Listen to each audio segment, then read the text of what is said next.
Okay, so we're rounding the end of our Stream-A-Thon, whatever we're calling this. um, we have last up Dr. Shane T. Spiker leading a conversation around we have no clue what. Um, so maybe we can get Shane to jump on, introduce himself if you do not know him. He's a pretty dope dude. He's one of my favorite guys to talk trash to. You can probably Yeah, see you some talk of shit that coming all out. the time. Yeah. But why don't you go? I'm going to put you like on a big screen so you can kind of introduce yourself real quick. And then I have no clue where he's taking this. I may or may not endorse this afterwards. We'll see. Yeah, no, it's so just to kind of give everybody a heads up, I was supposed to play guitar for everybody. The string on my guitar broke. So people recommended that I go get one of my basses, but you can't hear that shit. So then somebody was like, go get your daughter's violin and play it like a ukulele. She left it at school. And then somebody was like, bang on some pots and pans. And we don't have enough pots and pans here to make any drums. So no music for y'all today. But I'm Dr. Shane Spiker. Please call me Shane. If you ever meet me, just call me Shane. I don't like being called doctor. I'm not comfortable with that yet. I'm going to talk about dissemination, and I'm going to talk about this in a way that I think is going to be a lot of fun. So I have been in the field for 10 years now, 12 years, something like that. And spend well, we were talking about Gen Xers in this other chat, and like I'm like an old millennial, I guess. Like I'm like on that cusp. So anyway, what I wanted to talk about was the kind of the headaches that people come across with disseminating behavior analysis, right?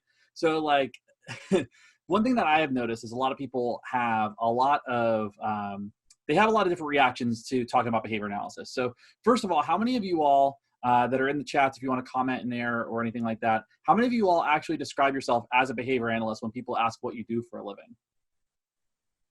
Because from what I understand, a lot of people don't. It depends on the audience, depends on the people, right? Like I've seen that a lot, depends on who asks. But I've seen that a lot where people don't call themselves behavior analysts. And 1 in 20 times somebody said, yeah, that's kind of an interesting statistic, because I think that to call yourself a behavior analyst when you're a behavior analyst is a really great way to kind of like step into that realm to be able to talk about it, right? And somebody just said, nobody knows what we do. And that's absolutely right.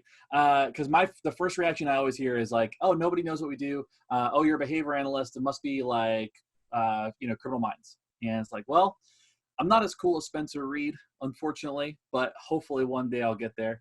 When you start talking about this stuff, though, there's a couple tips and tricks that I've learned, and I actually learned them from this Critchfield article in 2014. Has anybody read that article? That it's a really great article where it talks about how to talk about behavior analysis to people. And while I don't have a great elevator speech, I usually say I work with kids with autism and developmental disabilities, usually work in crisis management. And so then it goes into, I work with sex offenders, and it goes into all this other stuff. And everybody's like, whoa, hold on. It's like describing Tiger King. Like you can't describe it in a single sentence, right?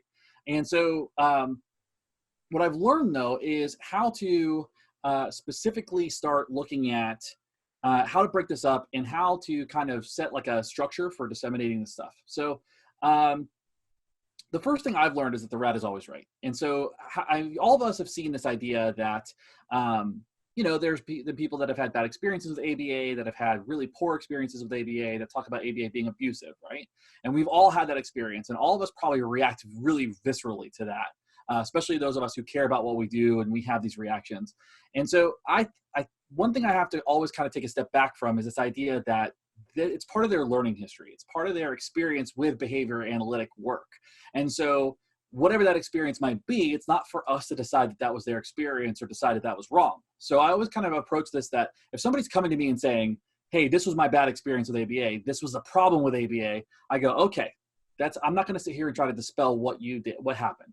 I'm going to listen, and I'm going to try to understand where you're coming from.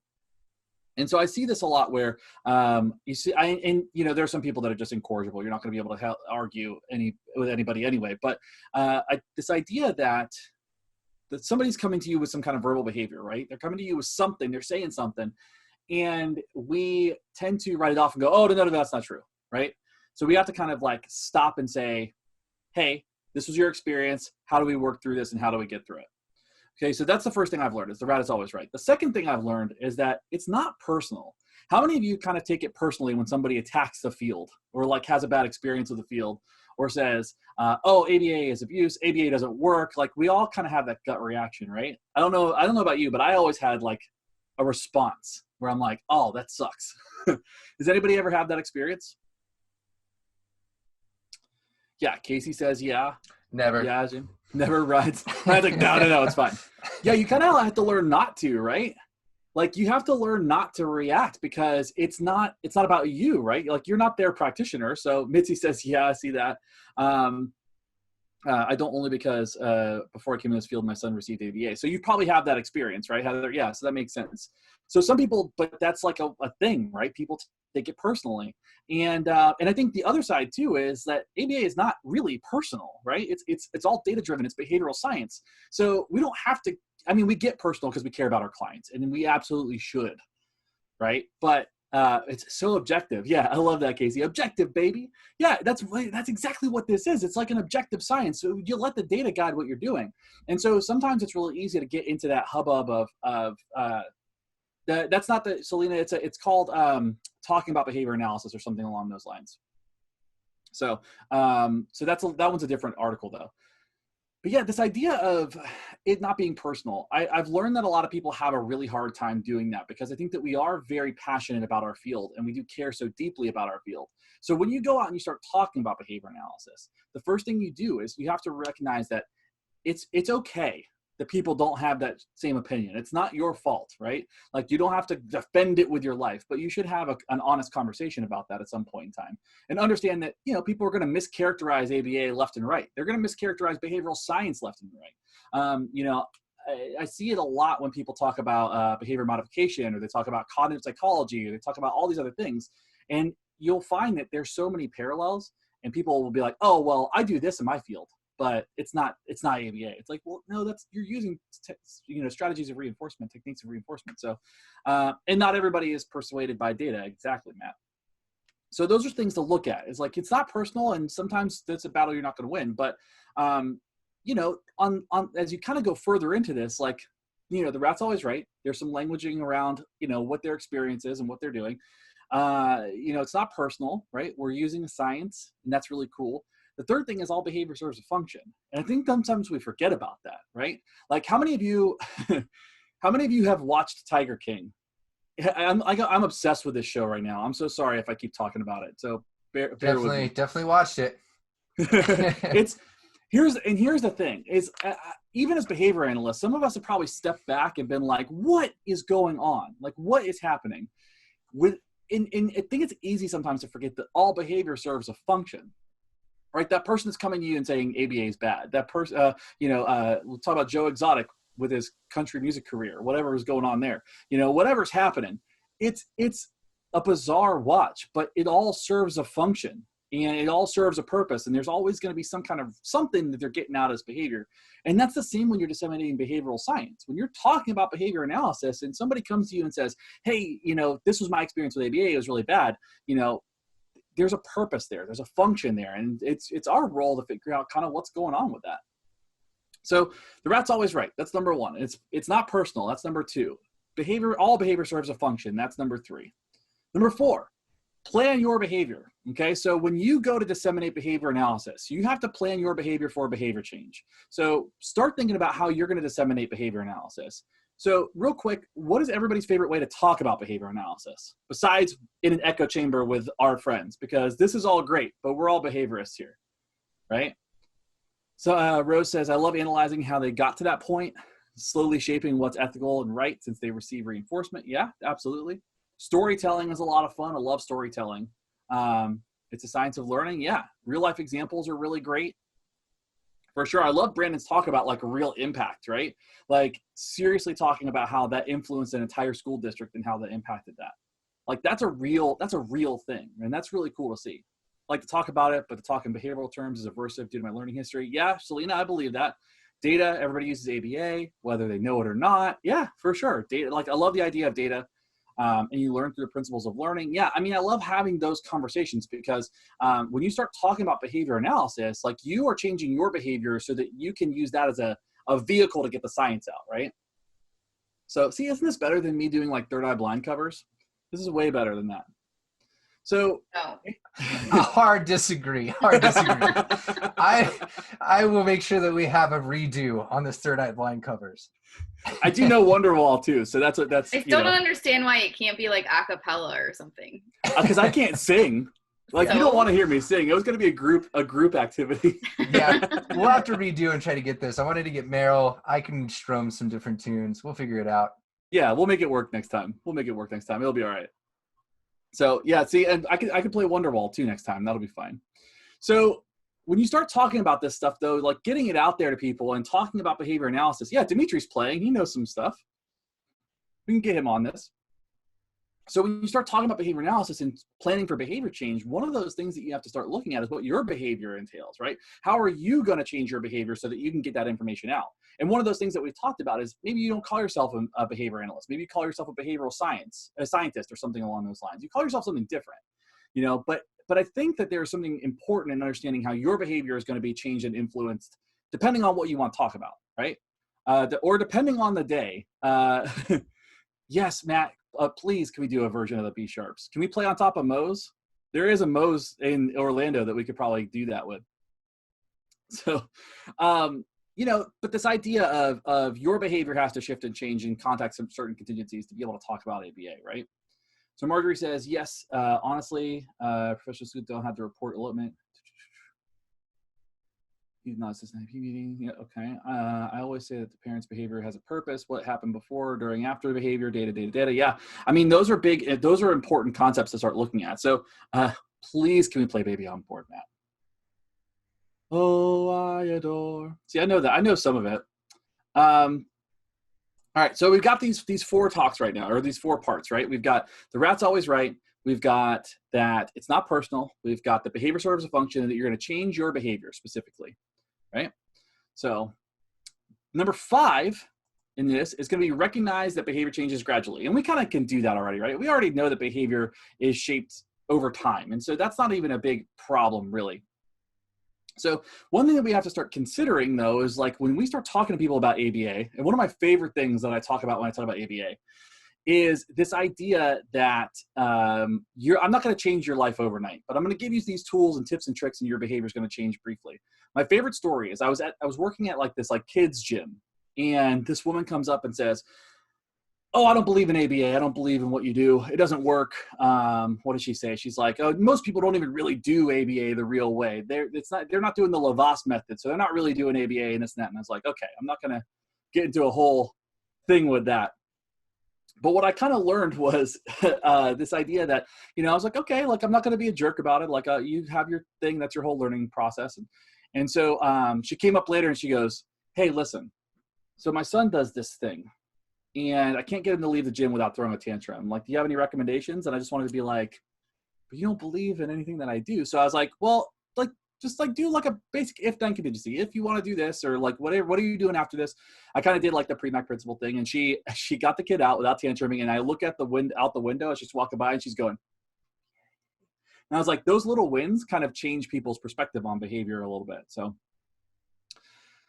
it was so cool to see because she was like so resistant, and the other analysts that had met her before were pretty resistant too. So Beth says, I tell people on BCBA, but then go right into my 30-second elevator speech about what it is. Yeah, I mean, I don't really have a good elevator speech yet.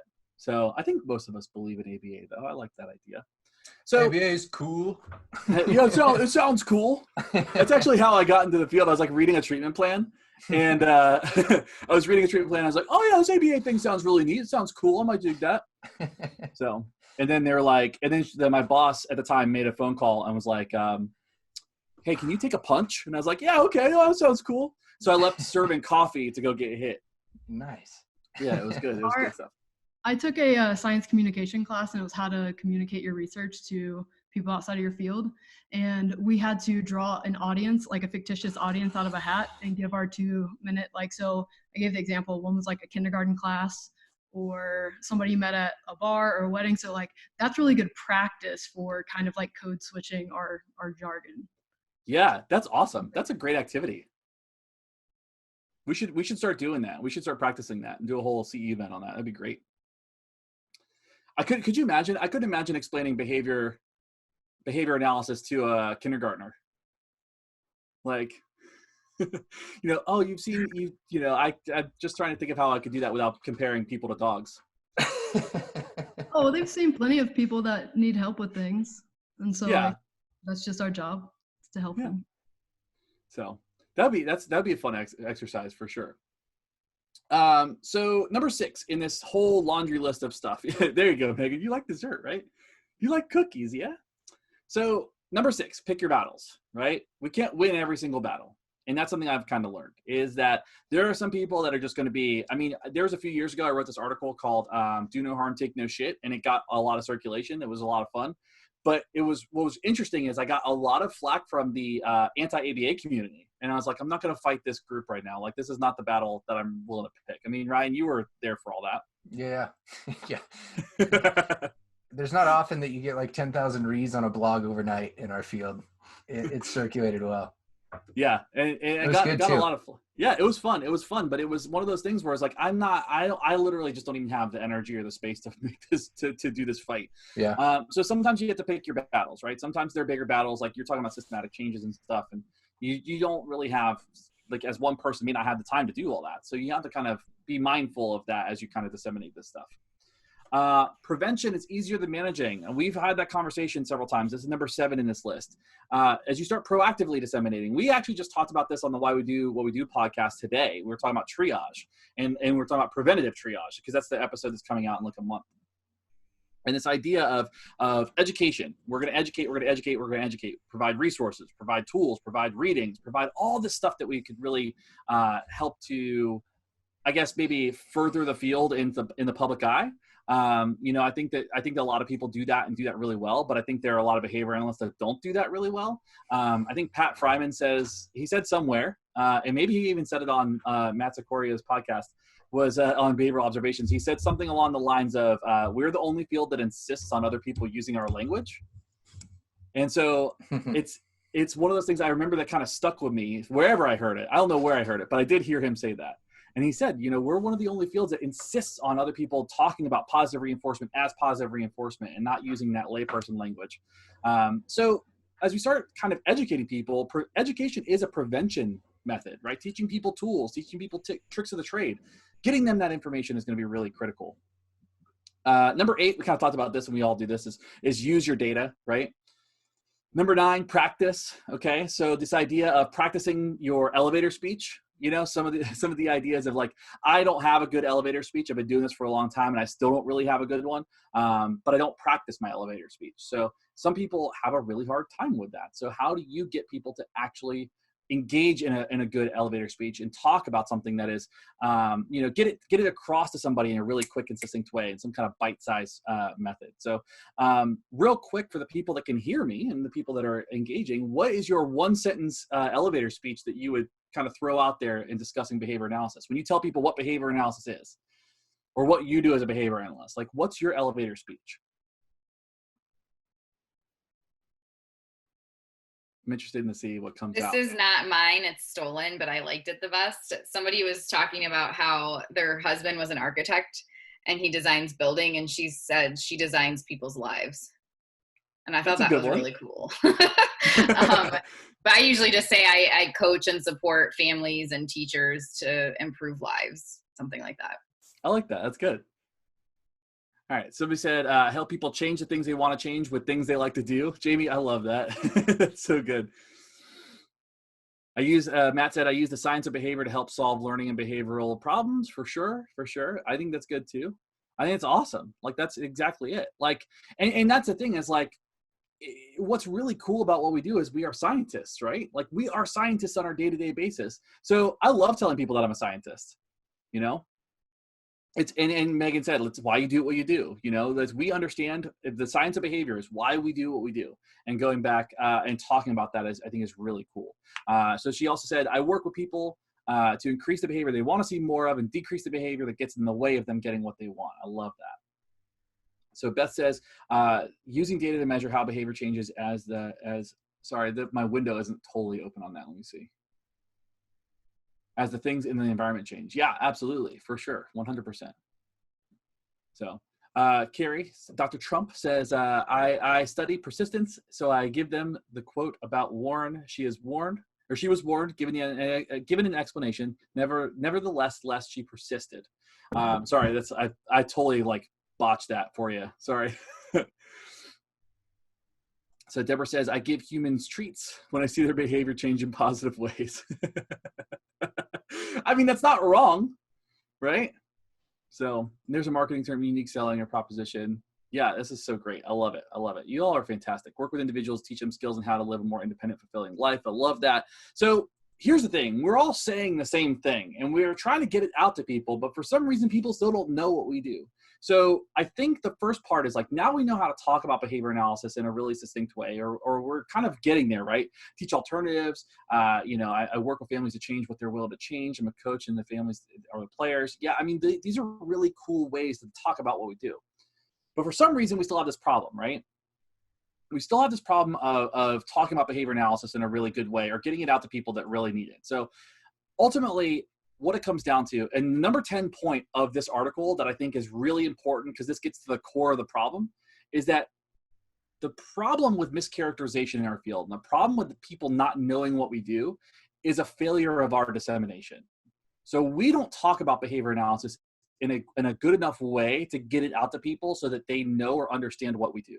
And so that's exactly what he kind of ends with, is this idea that it's a failure of dissemination. So what I want to give everybody today as like homework, because I see a lot of people that are on social media that are commenting on a lot of groups that are talking about behavior analysis in a really great way. We all have some really cool stuff to say, right? How are you going to walk away from today talking about behavior analysis in a way that's going to get out to people the way it needs to? And I think that's going to be the homework that I would want to walk away with here. Like, this meetup is really cool and everybody is really great and everybody's a lot of fun. But what are you doing to improve or move forward dissemination efforts in behavioral science? I think that is kind of the homework that I want to give y'all, is how are we going to do that? And I think this group here, we've got a couple different ways. Yeah, there you go, Casey. I got some homework. So, if you look at this group, we've got people that are doing research, we've got people that are doing, that are working at universities. We've got people that are doing podcasts. We got people that are doing YouTube channels that are doing, there's so much stuff. Like, there's so many different ways to disseminate this stuff. So that's that's where I would end today, is this idea of, where are you going forward with this? Like, what are you taking away from this in a way that's going to be better for the science and for your profession and for the field that you care so deeply about? Because this is the part where it's not personal, but this is a personal passion of yours, right? So that's kind of where I would leave that. So does anybody have anything that they want to, like, any questions, anything they want to add? Because like I said, this was super informal. I put this together like 10 minutes before I was supposed to go on. Great job, Shane. Well, thank you. Yeah, Barry. thank you. That was the point, to try to have some fun, informal chats. Thank you. I'll let others speak. Yeah. It's also fun to see everyone's faces in real life. Well, like in digital life. I think it's funny that like a lot of us put this together last minute, and I think it was really amazing what we were able to accomplish in the last 3 hours. I'm over here with a notebook. I'm like trying to do house stuff on a Sunday, but also totally be present in this.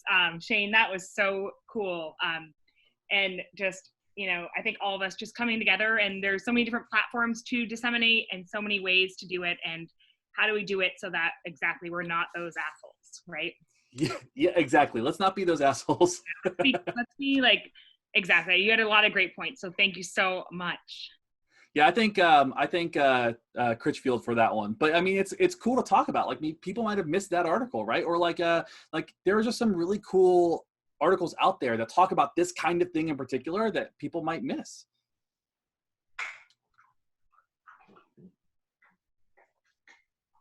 Also, thank you to everyone that is disseminating. There are a bunch of people that are in this right now that are doing a great job disseminating and not being those assholes. So hats off to all of y'all.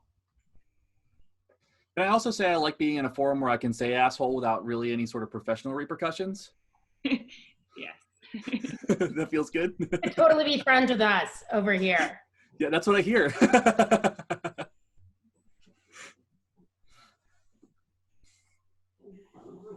Cool. Sweet. We've got, man, you ended like on time too. Anyone else want to like throw some snaps? Say praise? It's like a superpower of mine, Ryan. Like, timing is a thing of mine. I don't know about this.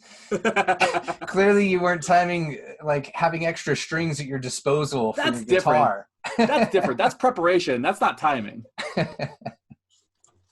Fair. We've got a ton of folks in here. It's pretty cool. I will say thank you to Selena and Ryan for putting this together, because this has been such an awesome Sunday. And yeah, hats off to them. That's a lot of work to organize this, and Ryan for making the technology flow, which I don't think anyone but you could have done. So thank you guys so much. Thank you. It's only successful because everybody came out and jumped in. And I have to say thank you to you and Liat, especially because you took our half-hour block and turned it into something since we weren't prepared enough. So thank you. Bless you. Bless you. Oh my God, your kid is adorable, Dimitri. Oh my goodness. What? Can your kid sing us a song since Shane can't? Oh, man. Oh, no. So cute. I think we need to get a confirmation in the next couple weeks of like some new strings, and I'll even join you, man. I'm not good at singing, but I can strum on a guitar. We'll get some sort of a cappella stuff going on. We just need to get Don't lie, Shannon Ryan, Biaggi. She can sing. Ryan really has been dying to do karaoke. I don't know what kind of. No, I cannot stand karaoke. Megan makes me do karaoke everywhere we go. You do karaoke and dance virtually. You can do it. All right. You wonder when we stopped hanging out. What's your karaoke go-to song? My karaoke go-to song, I like to sing "You've Lost That Lovin' Feelin'." No, Careless Whisper. And "Careless Whisper." You didn't let me get there yet. Mine is Brandon Four is Non the karaoke. Hey, by the yeah. way. What? Mine is Four Non Blondes. Hey, yeah. Yeah, that's a fun one too. But Ryan really likes to do NSYNC or Backstreet Boys. I can do a pretty good Backstreet Boys. You a big I want it JT that guy way. there, bub? Brandon, every time I hear Not you, that it's called what's going on. What's up, Matt? every time I hear Careless Whisper, I text Brandon. You should be texting me. That's how Brandon and I initially connected at ABAI in San Antonio, I think. Yeah. We were singing Careless Whisper drunk in the bar. There was no karaoke involved. It's pretty on brand for me, yeah. I can just do the horn part. You could have done that. See, I just do a bad horn impression. That's all right. Also, Shane, I love your library. Yeah, it's awesome, right? Yeah. I was considering. He looks very smart with all those books behind him. Yeah, and the beard. Yeah, I've not read a one. I've not read a one. That and all the tinsel stuck in his beard. Yeah, you like that? It's a Zoom background. Don't be fooled by it. So it's gonna be like set up like I'm in Hawaii or something. No, in all That's it. reality, you're always reading dope stuff, man. I appreciate that you share that stuff on Instagram and whatnot. Yeah, it's been fun. I've been reading a lot of Henry Rollins lately, so that's been a fun read. That man is so mad. Henry Rollins is mad? Like, as in crazy or angry? Like angry. Yeah. There's one point in time he talks about music as being protein music or carbohydrate music, and the carbohydrate music is the music that he likes and he'll listen to nonstop, and the protein music is the music that he has to listen to in order to get through. Just like, and I'm like, why would you talk about music like that? That's he's a hardcore punk rocker. I would imagine it's supposed to be kind of angry, isn't it? But it's angry on like another level. He says in the one book I'm reading right now, he says, without music, nothing matters and everything is meaningless. I'm like, all right, okay. Well, at least he's not an absolutist. That's fair. He's leaving some room for nuance and he's gray a little area. bit flexible. What's everyone doing today? What's everyone doing today? What are your big plans at home? This was it. What are you doing over there with your crafts? What the fuck is that? Megan Miller, New Jersey. This is what you'll be getting. You'll be getting one of these. You see that? Fuzzballs and a man. card That's awesome. and a Thank you. scrunchie. She passed it on to the next person. I did. did. You didn't want it? Did you No, rob she- a Michael's? I love the gesture, but I really enjoyed the Kahoot game, and that was enough reinforcement for me. So Okay, so if you want to pass it on to one lucky person, you can. this is Don't worry, not all of these are coming to you. This is Congrats. just one of them. I've always wanted a scrunchie. A I thought you were behavior meal bitch scrunchie. Tell me it's properly marketed. What? It's like a behavior bitch scrunchie, right? Like it says it on there. It says like Pavlov BB bag. scrunch. It says Pavlov, Frenchie. On the bag. Here's Pavlov in real life. Okay, we stay on brand.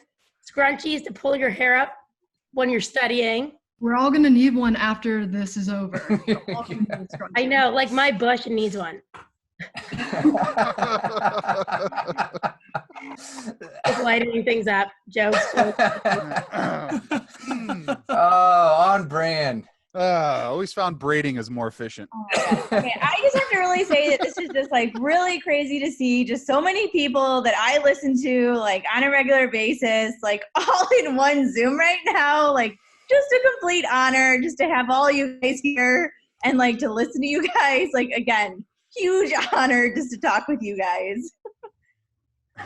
just putting that out there. Nice. Like, It is super cool. Yeah, this is a blast. Yeah, the honor is definitely mutual. Thank you for having We me. should definitely do this again before quarantine ends. Only with actual booze.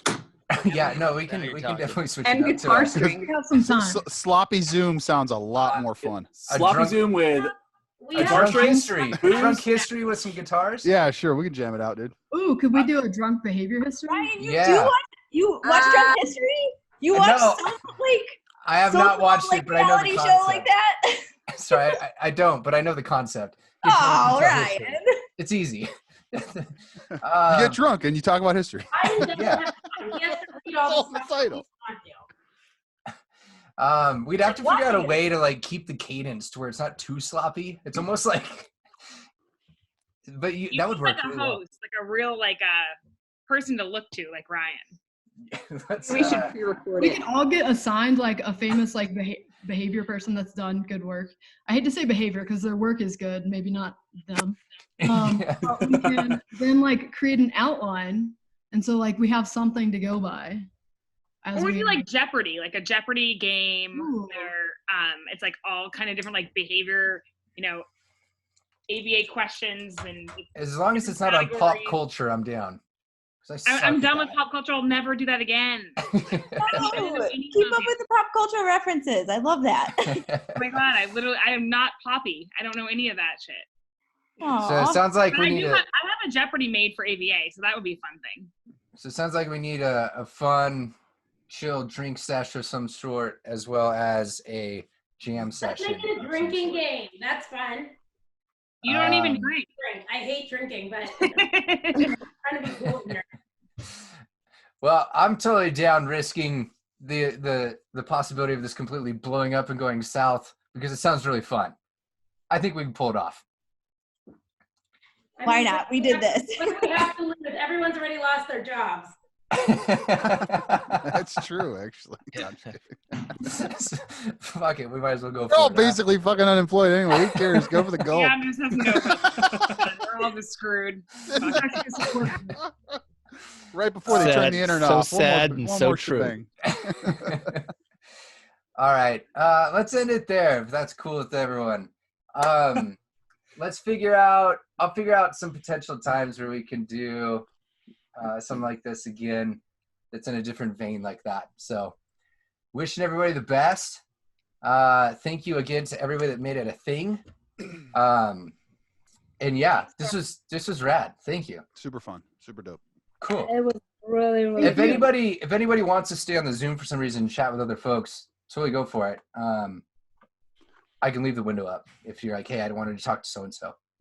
All right. Thank you guys so much for Thanks so and much. Ryan, thanks for letting us come on. This was awesome. Thank you. Later, For Gator. sure. Bye, So streamers. nice to see you, Ryan. Nailed it, Shane. Good job.